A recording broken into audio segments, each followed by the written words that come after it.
Nós vamos ler, meus irmãos, verso 1 ao verso 3, aliás, de 1 ao 4, e depois do verso 16 ao verso 27.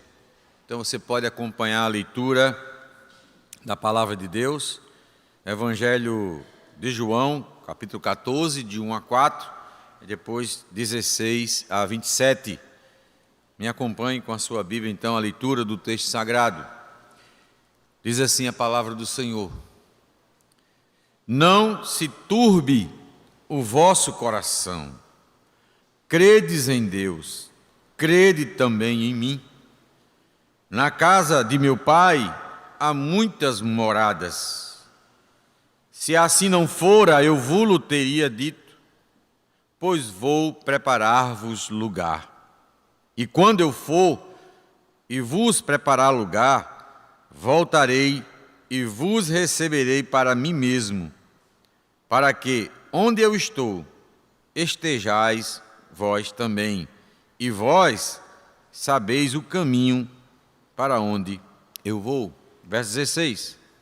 E eu rogarei ao Pai, e Ele vos dará outro Consolador, a fim de que esteja para sempre convosco, o Espírito da verdade, que o mundo não pode receber, porque não vê nem o conhece. Vós o conheceis, porque ele habita convosco e estará em vós. Não vos deixarei órfãos, voltarei para vós outros. Ainda por um pouco e o mundo não me verá mais. Vós, porém, me vereis, porque eu vivo, vós também vivereis. Naquele dia, vós conhecereis que eu estou em meu Pai, e vós em mim, e eu em vós. Aquele que tem os meus mandamentos e os guarda, esse é o que me ama. E aquele que me ama será amado por meu Pai, e eu também o amarei e me manifestarei a ele.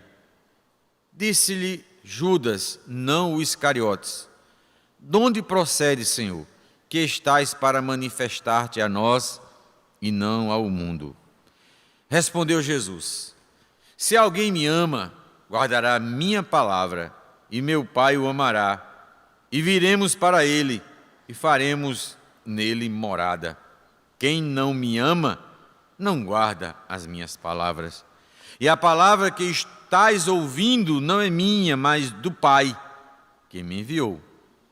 Isto vos tenho dito, estando ainda convosco, mas o Consolador, o Espírito Santo, a quem o Pai enviará em meu nome, esse vos ensinará todas as coisas, e vos fará lembrar de tudo o que vos tenho dito.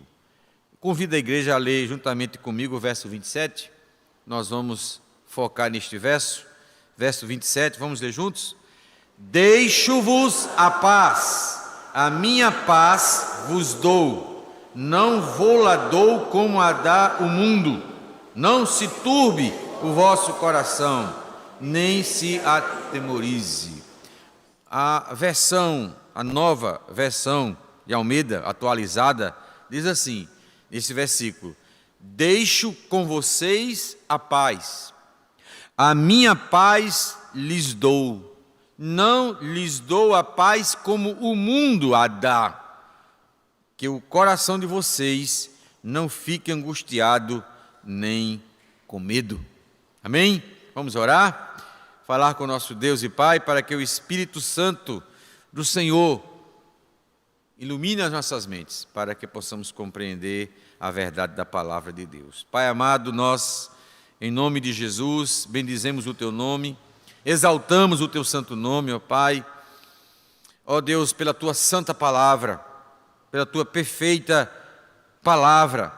E agora nós, diante desta palavra, Senhor, que é poderosa,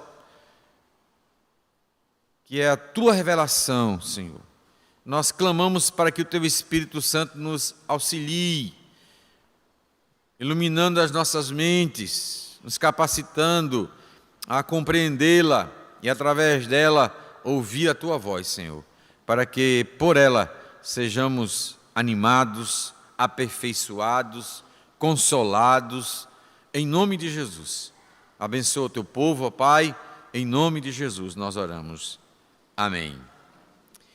Há muitos anos, meus irmãos, os historiadores estimam que os anos mais ou menos 3.500 anos atrás, tem sido menos do que 300 anos de paz. Ou seja, em 3.500 anos, a humanidade apenas desfrutou de 300 anos de paz. Ou seja, em 5 milênios e meio, foram quebrados mais de 8.000 tratados de paz e lutaram cerca de 14.000 guerras, com um total de cerca de 4 milhões de vítimas. Mostrando assim, revelando, meus irmãos, de que o coração do ser humano, ele é sempre voltado ao conflito, à beligerância, à guerra, ao embate. As pessoas querem paz, as pessoas buscam paz e anseiam por paz, para aliviar, de certa forma, as pressões do dia a dia, os problemas de cada dia. E, especialmente nesses últimos tempos em que nós passamos por uma pandemia, ou ainda vivemos um pouco ainda da pandemia, em que nos foge a paz de tanta preocupação, de tanta ansiedade, e até mesmo por causa do medo que toma conta do nosso coração, que nos passa uma visão de futuro meio que preocupante com relação ao que nós vamos viver. A humanidade, a sociedade, ela busca paz. Paz, sim, que o mundo, como Jesus disse, tem para dar, mas é uma paz firmada nas coisas temporais desta vida. É uma paz denominada uma paz efêmera, que não é uma paz constante, não é uma paz segura, como a paz que é dada pelo próprio Senhor Jesus Cristo. A palavra paz, ela no Antigo Testamento tem uma importância teológica muito grande. É shalom. O judeu, ele saúda a pessoa quando chega e quando se despede com a palavra shalom, paz, que também tem um sentido de prosperidade, que tudo dê certo na sua vida.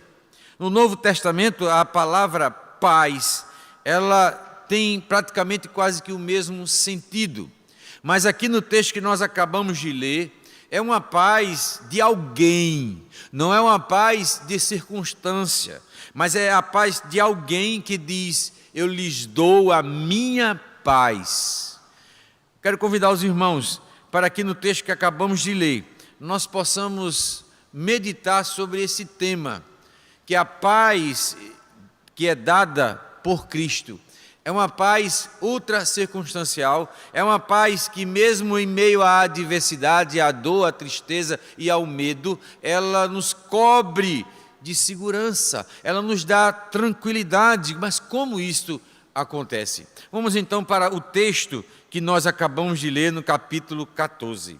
O capítulo 14, ele inicia com duas palavras de Jesus, dos verbos que estão no imperativo, ou seja, é uma ordem.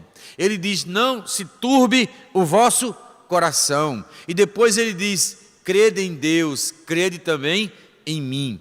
Está no imperativo, é uma ordem que o Senhor dá aos seus discípulos. Não fiquem angustiados, não fiquem perturbados, creem em Deus, mas creiam também em mim. Por que Jesus disse isso? O contexto do capítulo 13 vai nos dar a situação que levou Jesus a exortar os seus discípulos quanto à preocupação, à angústia e ao medo que estava tomando conta do coração dos seus discípulos. Vamos para o capítulo 13, meus irmãos. O capítulo 13, ele nos aponta 3 coisas que Jesus disse e que veio a causar nos discípulos perplexidade. veio a provocar nos corações dos discípulos angústia. Veio, meus irmãos, de certa forma, o medo querendo tomar conta dos corações dos discípulos de Jesus. Que coisas foram estas? Veja, no capítulo 13.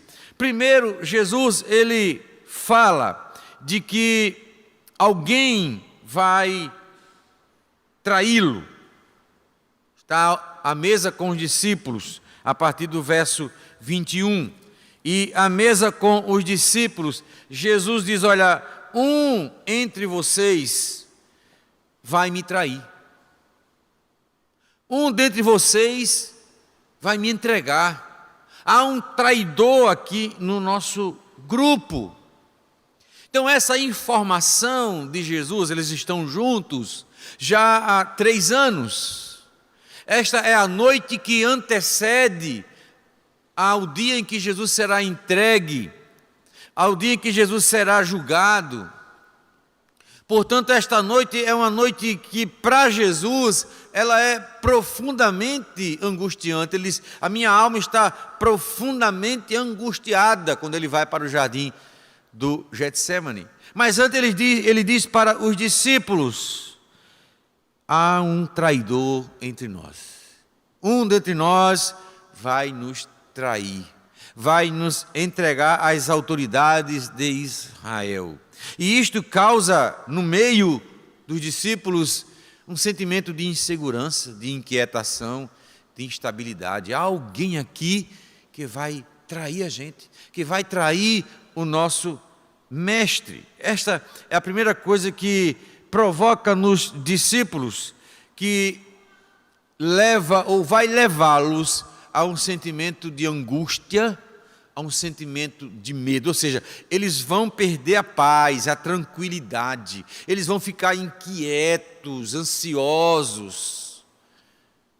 A segunda coisa está no verso 33 do capítulo 13. Jesus informa para eles de que ele vai embora. Para onde eu vou, vós não podeis ir.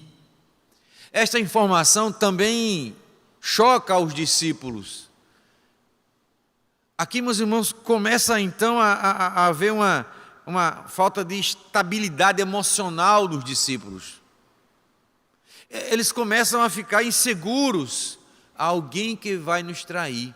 O mestre está dizendo que vai para algum lugar que a gente não pode ir com ele. Ora, se nós andamos com ele já há 3 anos, para onde é que ele vai?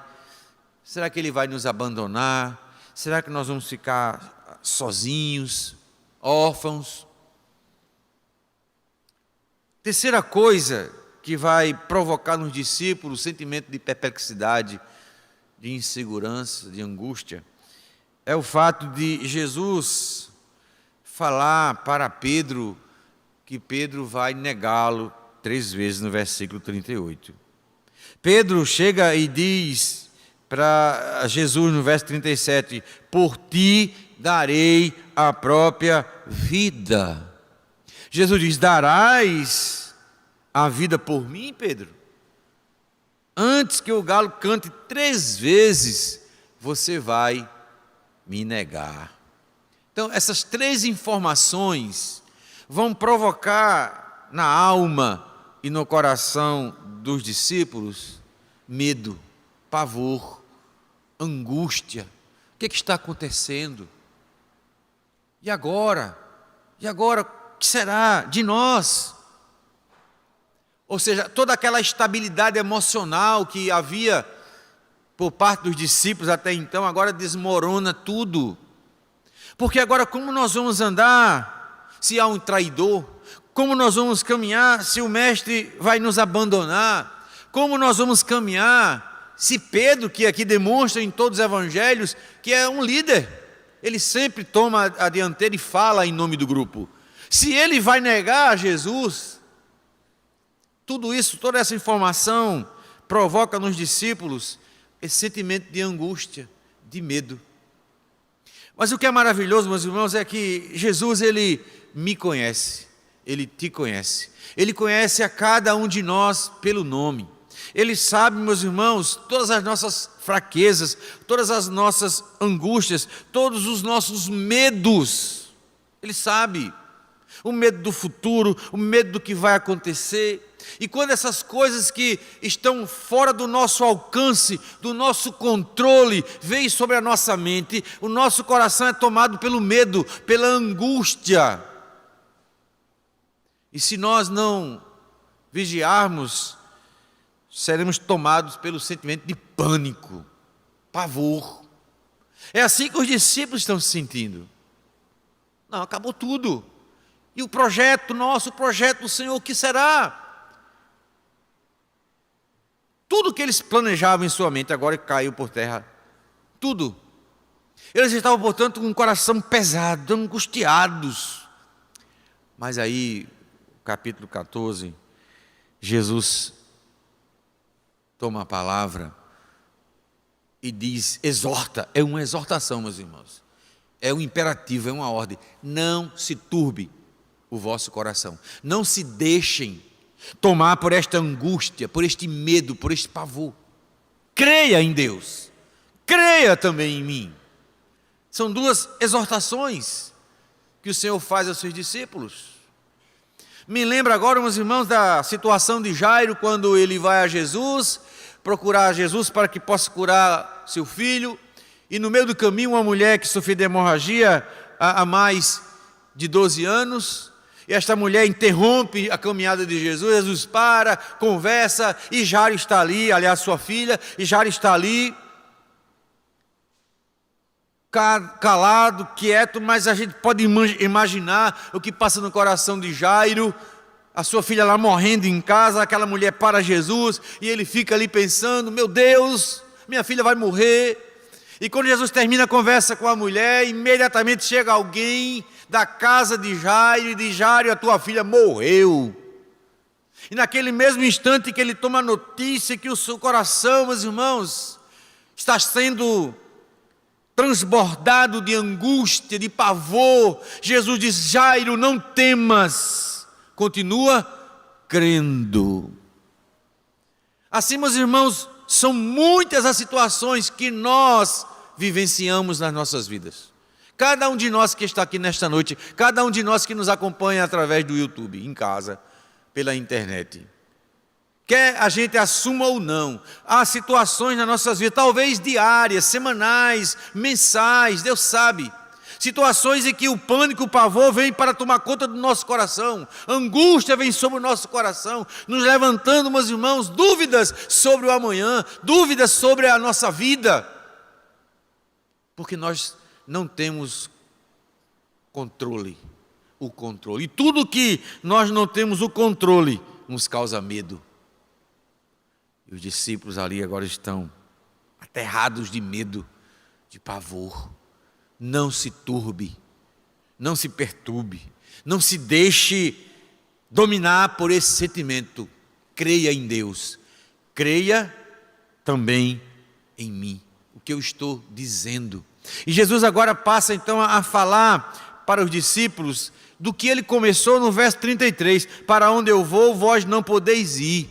Ele começa a dizer, olha, eu vou para a casa de meu pai, e eu vou preparar moradas para vocês.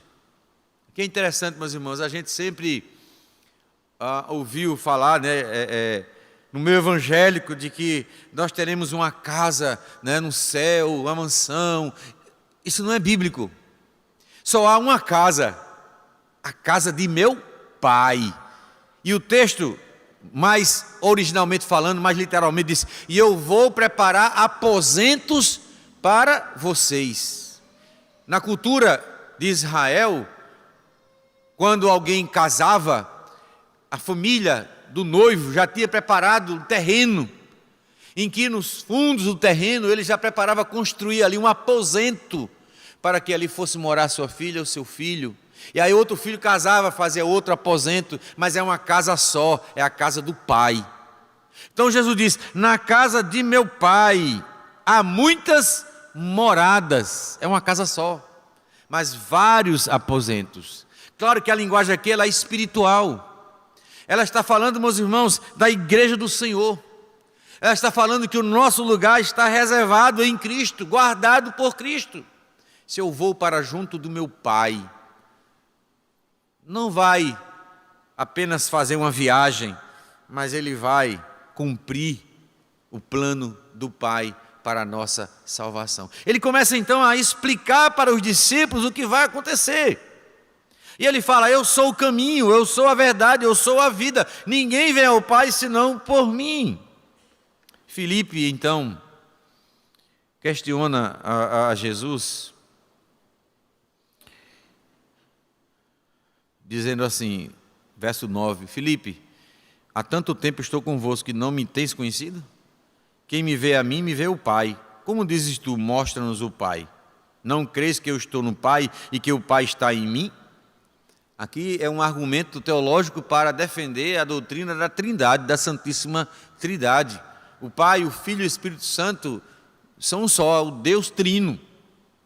Então Filipe começa a falar a respeito do Pai, e Jesus então diz: você quer ver o Pai? Olhe para mim, porque eu e o Pai somos um. Mas no verso 16, Jesus começa agora a confortar, tranquilizar os discípulos. E é esta mensagem que Ele quer lhe dar nesta noite. E o medo pode vir, bater a porta, o pavor, o pânico, a angústia vem, bate a porta do seu coração, mas Ele diz nessa noite: não se turbe o coração. Crê em Deus, crê também em mim. Então, a partir do verso 16, ele começa a falar do outro Consolador.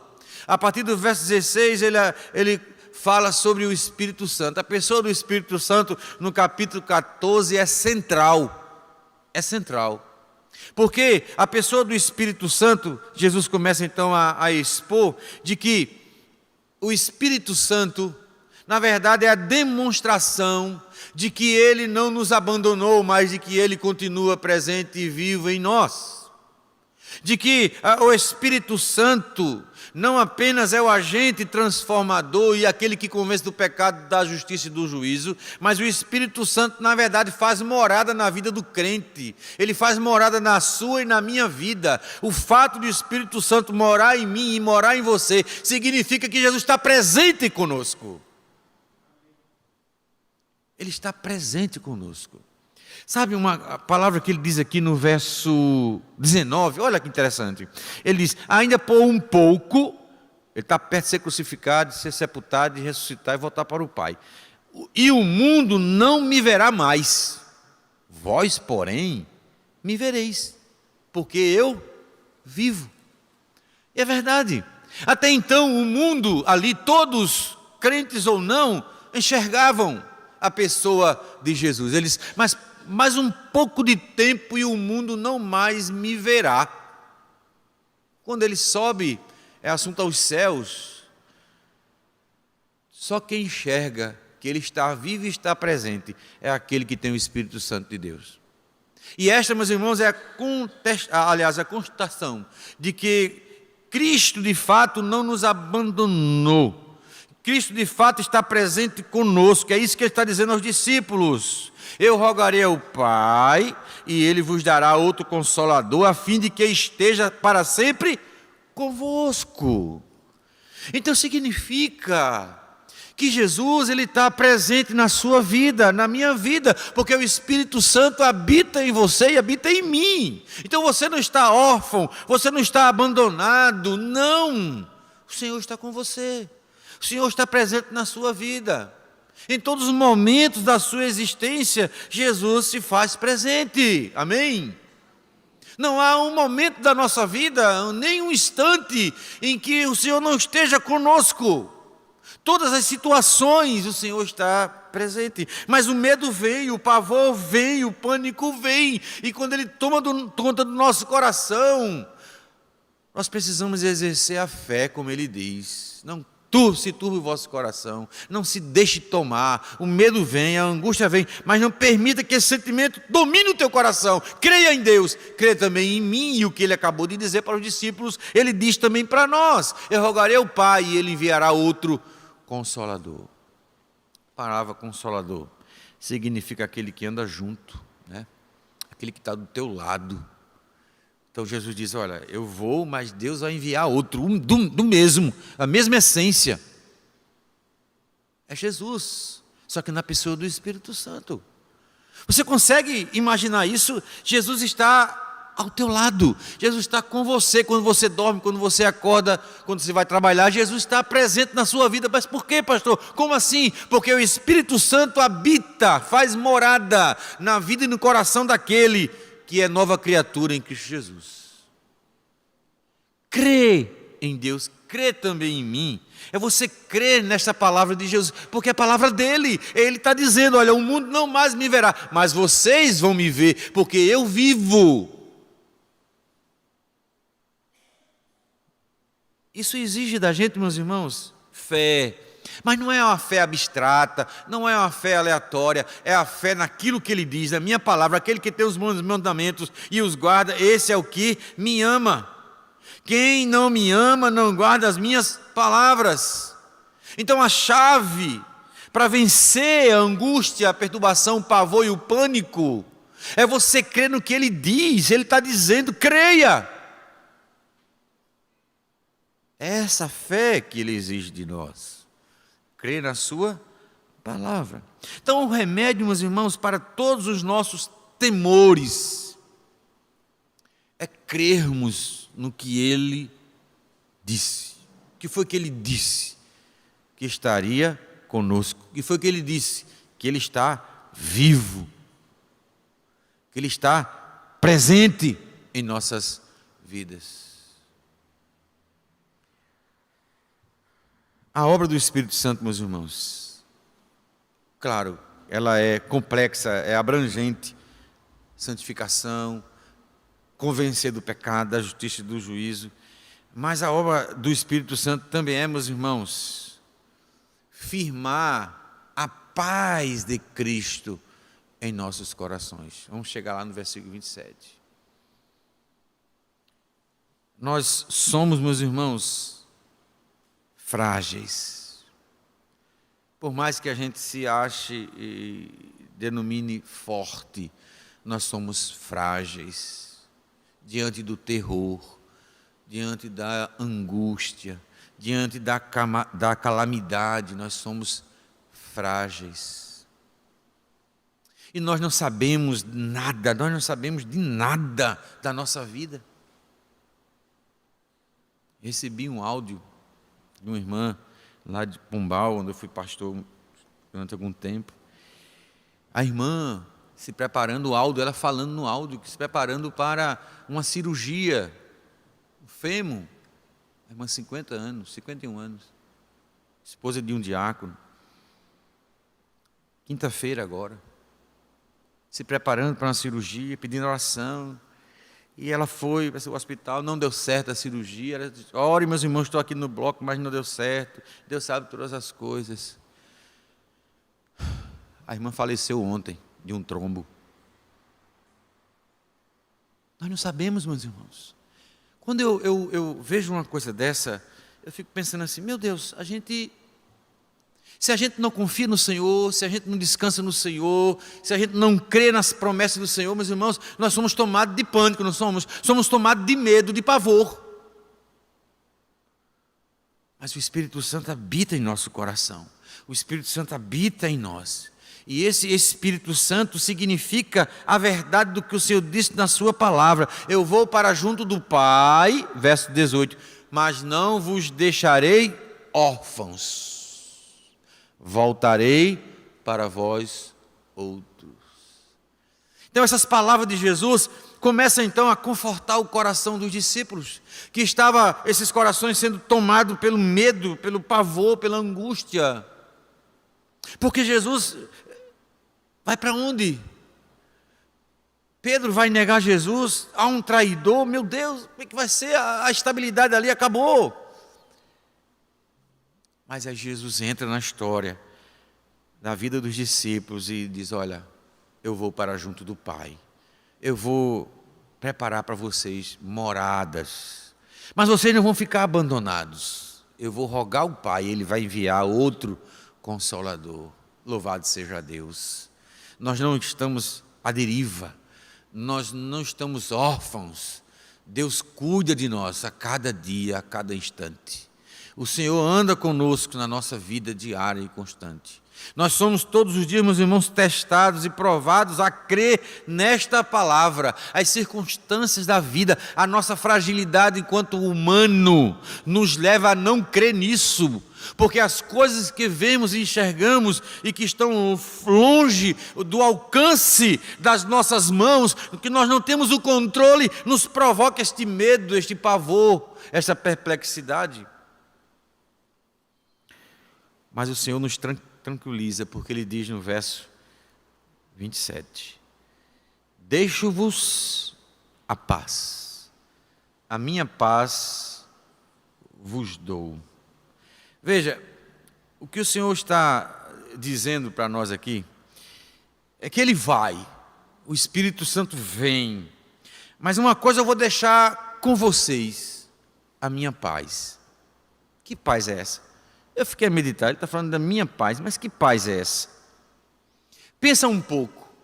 Jesus está profundamente angustiado. Ele está a um dia de ser entregue às autoridades de Israel. Um dia a ser entregue aos malfeitores, a ser humilhado, maltratado, a ser crucificado, a ser morto, um dia. Mas aqui Jesus, Ele tem um tempo para se preocupar com os seus discípulos. Já pensou? Em vez de Ele estar preocupado com Ele, de controlar essa angústia, Ele está preocupado com os discípulos. Ele dirige essas palavras aos discípulos. Eu deixo para vocês a minha paz. E aí nós vamos ver pelo texto, meus irmãos, que o mundo também tem paz para oferecer. O mundo também tem uma paz para oferecer. Mas é uma paz temporária, efêmera, uma paz que traz uma ilusão de paz. A paz, resumindo, que o mundo dá, é uma paz que se firma na ausência de problema. É uma paz que se firma na ausência de sofrimento. A paz que o mundo dá. A paz que Jesus dá é diferente da do mundo. Porque mesmo no sofrimento, mesmo na angústia, mesmo na luta, você está em paz. Isso é algo que o mundo tem dificuldade de entender e de aceitar. Então a paz que o mundo dá, meus irmãos, é uma paz firmada naquilo que o homem pode fazer ou pode dar. O filósofo Immanuel Kant, ele entendia a paz como um problema jurídico-político. Ele dizia que a paz era uma construção social. Ele escreveu um tratado em 1795, intitulado A Paz Perpétua, cuja grande questão era assegurar que os Estados nacionais pudessem estabelecer entre si uma paz, um quadro de paz eterna. Quando, na verdade, meus irmãos, a paz ela é algo subjetivo, algo individual, algo interpessoal. Mahatma Gandhi, líder hindu, ele vai tratar a respeito da paz num código chamado de Código de Ética Hindu, que refere-se fundamentalmente ao respeito incondicional para com qualquer forma de vida e engloba todas as formas de não agressão. Então, para Mahatma Gandhi, paz, ele via paz como a ausência de violência. Tanto o Immanuel Kant quanto o Mahatma Gandhi falam de uma paz que ela pode ser conquistada e produzida. Mas é uma paz que não precisa de se converter, é uma paz que não precisa se arrepender.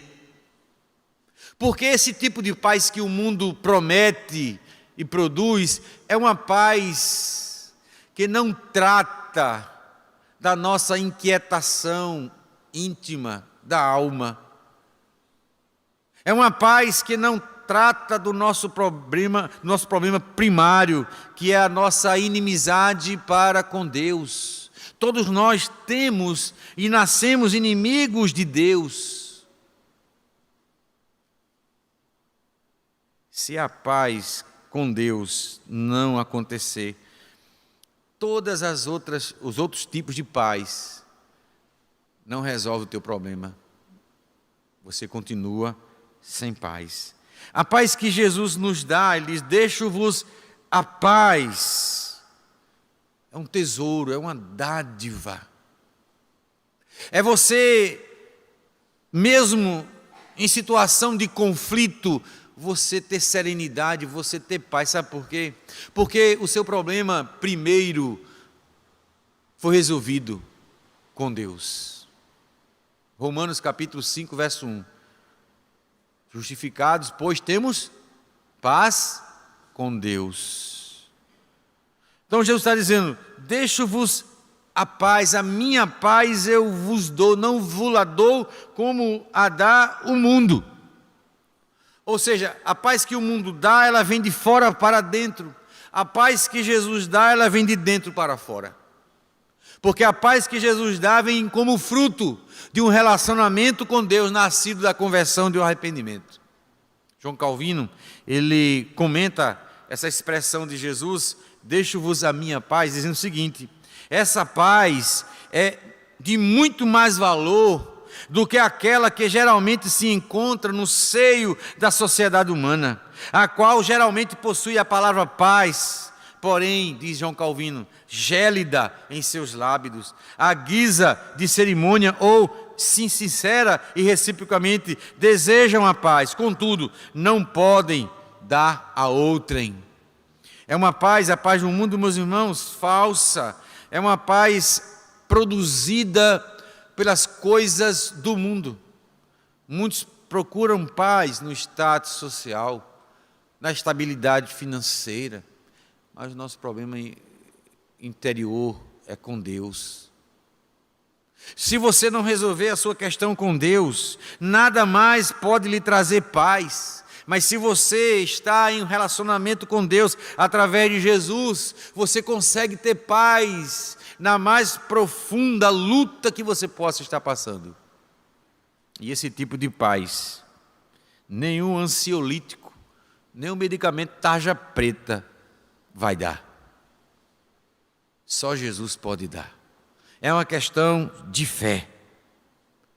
A paz que Jesus dá não é a ausência de guerra, não é a ausência de problemas em geral. A paz que Jesus dá é uma segurança de que você pertence a Deus, de que você está nas mãos de Deus e de que você não está só nem abandonado, mas que Ele faz morada em você através do Espírito Santo. Deixo-vos a paz. Veja, capítulo 16, verso 33, Jesus diz: estas coisas vos tenho dito para que tenhais paz em mim.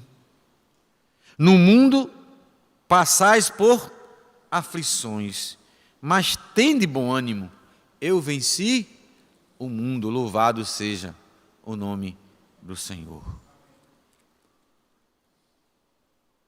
Para concluir, meus irmãos, eu quero lhe convidar a abrir a palavra do Senhor, lá em Isaías capítulo 49.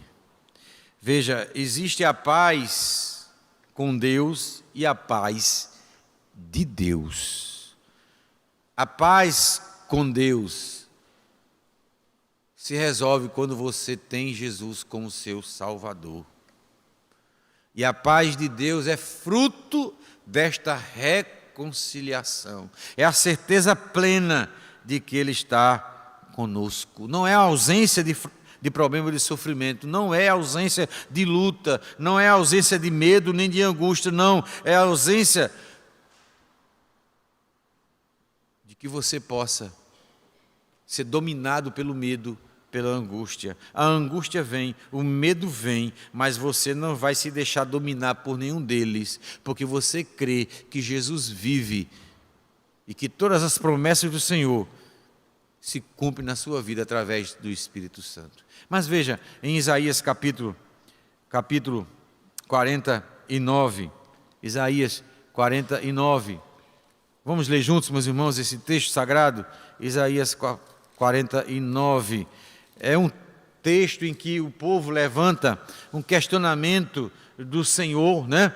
Sião, o povo de Deus diz, verso 14, é Isaías 49, verso 14, Sião diz, o Senhor me desamparou, o Senhor se esqueceu de mim. Muitas vezes nós falamos assim. Às vezes, meus irmãos, as coisas ficam difíceis, não acontecem como nós gostaríamos que acontecesse, como nós sonhamos, como nós planejamos, os percalços da vida.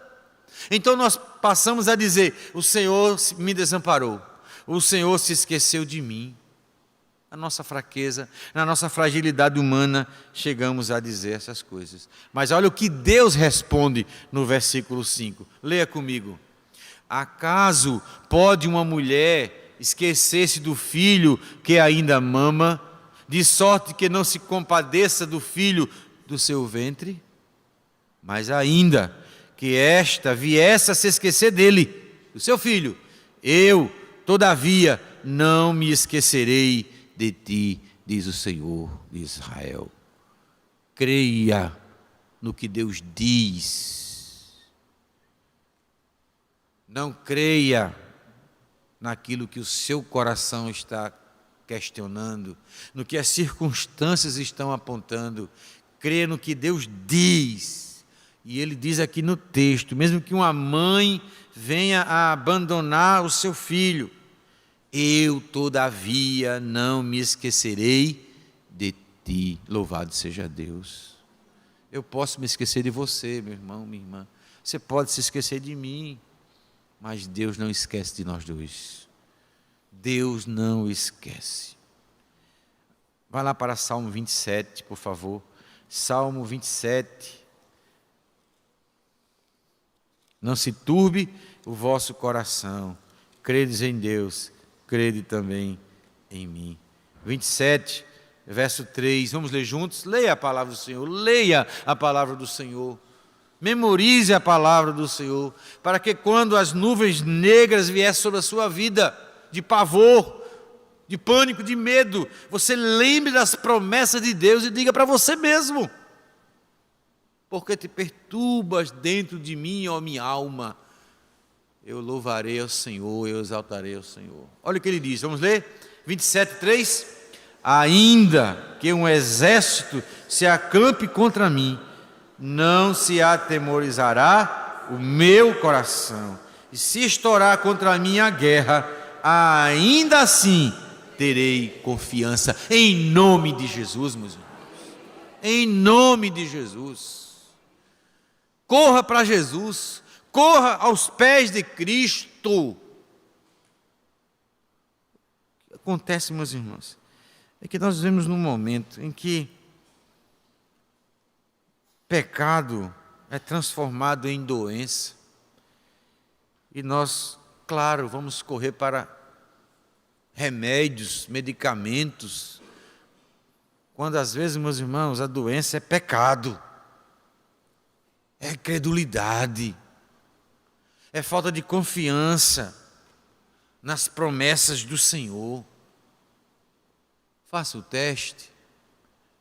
Comece a ler a palavra, a confiar na palavra. Quando os momentos de terror vier sobre a sua vida, como veio sobre os discípulos, Jesus chegou e disse: não se perturbe, não deixe isso tomar conta do seu coração, creia em Deus, creia em mim. Eu deixo-vos a minha paz eu vos dou, disse Jesus. Não tem remédio melhor para um coração angustiado e atormentado do que a paz de Cristo. A paz de Cristo sobre as nossas vidas. Nós que estamos hoje, meus irmãos, diante da ceia do Senhor. Você sabia que a ceia, os sacramentos, a ceia e o batismo, né, são uma dramatização da palavra, são uma continuação da palavra? Porque ali nós vamos dramatizar nos elementos do pão e do vinho o que aconteceu com Jesus. E quando nós celebramos a ceia e participamos da ceia, além de celebrarmos o corpo de Cristo, que é a igreja, nós estamos dizendo que cremos que Ele morreu, mas que não está no túmulo, que Ele ressuscitou e está sentado à direita de Deus Pai. De que Ele se faz presente neste momento espiritualmente e de que as nossas almas são confortadas e fortalecidas quando nós tomamos os elementos. Que é a palavra dramatizada, é um drama do Evangelho. E que os pais precisam em casa falar e explicar para os filhos, assim como era feito no Antigo Testamento, quando da Páscoa, lá em Deuteronômio, o Senhor diz para o povo: quando teu filho perguntar, o que é isso? Que cordeiro é esse? Aí eles vão dizer o que Deus fez. A mesma coisa aqui agora. Você, pai e mãe, vai dizer, explicar para o seu filho e para a sua filha o que nós vamos fazer agora: celebrar a morte e a ressurreição de Jesus através da Santa Ceia. Vamos nos preparar para esse momento. Feche seus olhos e vamos estar em oração em nome de Jesus.